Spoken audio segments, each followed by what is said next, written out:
লেবাননের সীমান্ত এলাকা আজও উত্তপ্ত। একদিকে ইসরায়েলের সেনা প্রত্যাহার, অন্যদিকে হিজবুল্লাহর কড়া প্রতিক্রিয়া।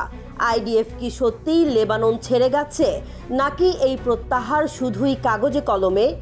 নভেম্বরের যুদ্ধবিরতি চুক্তিতে স্পষ্ট বলা হয়েছিল ইসরায়েলকে লেবাননের দক্ষিণ থেকে সম্পূর্ণ সেনা প্রত্যাহার করতে হবে। সেই শর্ত অনুযায়ী 18 ফেব্রুয়ারি ছিল চূড়ান্ত সময়সীমা। লেবাননের নিরাপত্তা সূত্র বলছে আইডিএফ বেশিরভাগ সীমান্ত গ্রাম ছেড়ে চলে গেছে, কিন্তু 5টি গুরুত্বপূর্ণ অবস্থানে এখনও রয়ে গেছে। লেবাননের সেনারা ধাপে ধাপে ওই এলাকা দখলে নিচ্ছে, তবে বিস্ফোরক ও ধ্বংসস্তূপের কারণে সব জায়গায় প্রবেশ করা সম্ভব হচ্ছে না। লেবাননের শীর্ষ রাজনৈতিক নেতারা বলছেন ইসরায়েলের এই 5টি অবস্থানে সেনা রাখা স্পষ্টতই যুদ্ধবিরতি চুক্তির লঙ্ঘন। লেবাননের পররাষ্ট্র মন্ত্রণালয় বলছে ইসরায়েল এখনও সীমান্ত অঞ্চলে দখলদারি চালাচ্ছে, যা মেনে নেওয়া যায় না। সীমান্তবর্তী শহর কফরকিলা, মাইসাল জাবাল, ব্লিদা, ইয়ারুন এবং মারুনে সেনা প্রত্যাহারের পরপরই লেবাননের সেনাবাহিনী প্রবেশ করেছে। তারা এখন বিস্ফোরক শনাক্তকরণ ও সড়ক পরিষ্কারের কাজ করছে। ইসরায়েলের সেনা প্রত্যাহার হিজবুল্লাহর জন্য ছিল বড় জয়, কিন্তু 5টি স্ট্র্যাটেজিক পয়েন্টে আইডিএফ সেনাদের অবস্থান তাদের জন্য বড় চ্যালেঞ্জ হয়ে দাঁড়িয়েছে। হিজবুল্লাহর মুখপাত্র জানিয়েছে ইসরায়েলের সেনা প্রত্যাহার অসম্পূর্ণ আর তারা যুদ্ধবিরতি ভঙ্গ করেছে।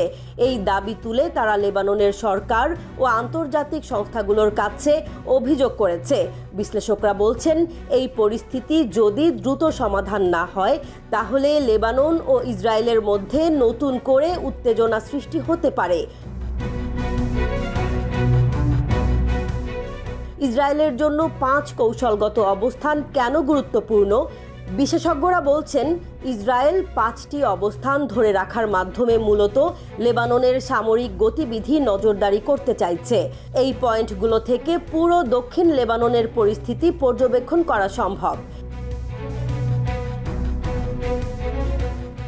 ইসরায়েল বারবারই বলে আসছে হিজবুল্লাহর অস্ত্র মজুত ও সামরিক কার্যক্রমের ওপর তারা কঠোর নজর রাখবে। এই 5টি অবস্থান থেকে হিজবুল্লাহর যে কোনো সামরিক পদক্ষেপ আগে থেকেই শনাক্ত করা সম্ভব হবে।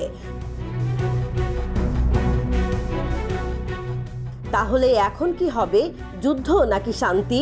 লেবানন এখন আন্তর্জাতিক সম্প্রদায়ের কাছে ইসরায়েলের এই অসম্পূর্ণ প্রত্যাহার নিয়ে অভিযোগ করেছে। জাতিসংঘ কি ইসরায়েলের ওপর চাপ দেবে, নাকি লেবানন নিজেই ব্যবস্থা নেবে?